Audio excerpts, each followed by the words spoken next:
This is Fidelity's Outlook 2020. Andrew McCaffrey, joined me there. Welcome to you. Now, by definition, you've got a very broad view of markets globally. What's catching your eye in the year ahead? I think it's to consider whether 2020 is going to be a major transitional year or whether it is more of the same. My bias is that it will be a transitional year.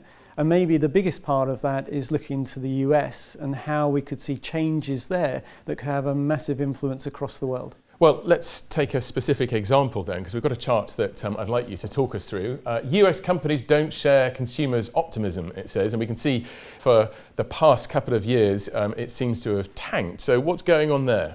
So it reflects how CEOs see the world and their company outlook. Clearly part of this is to do with the trade deal concerns that have taken place, but it's also a reflection of where they are starting to look at policy going forward after the tax cuts in the US of what do they have to do and what could be the issues for them, which is directly opposite where we're seeing consumers still being pretty robust in their optimism. And you've hinted at it, but what do you think is actually going to trigger, what's going to be the tipping point of 2020?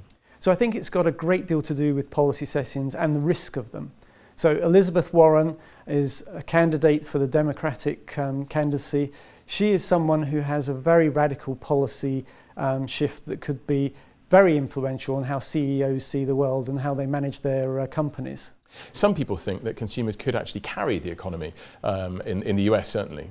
So I think they've done a great job over recent years, and we've seen a great deal of enthusiasm post the tax cuts that took place.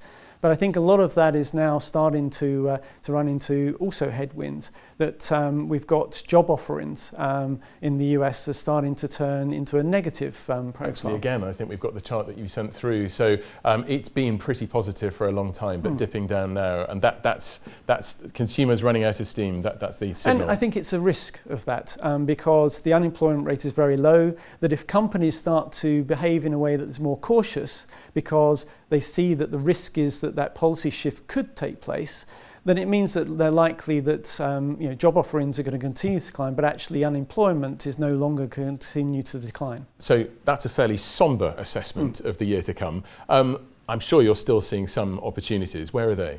Definitely. I mean, if this is something that plays out, then you're likely to see it has an impact on the dollar.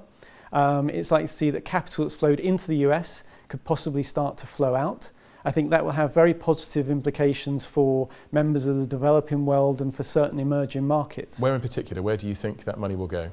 So I think that there will be an opportunity to see parts of Asia that do well, where you've seen supply chains starting to already move, and so creating growth in places like Vietnam. You've seen Indonesia doing particularly well, but also elsewhere around the world that have maybe stability and that can attract capital in after many years of actually overcoming some of the challenges like Japan has done in recent years. So watch where money is flowing to if it starts to leave the US. Thank you very much indeed, Andrew McCaffrey, and thank you for watching. Goodbye.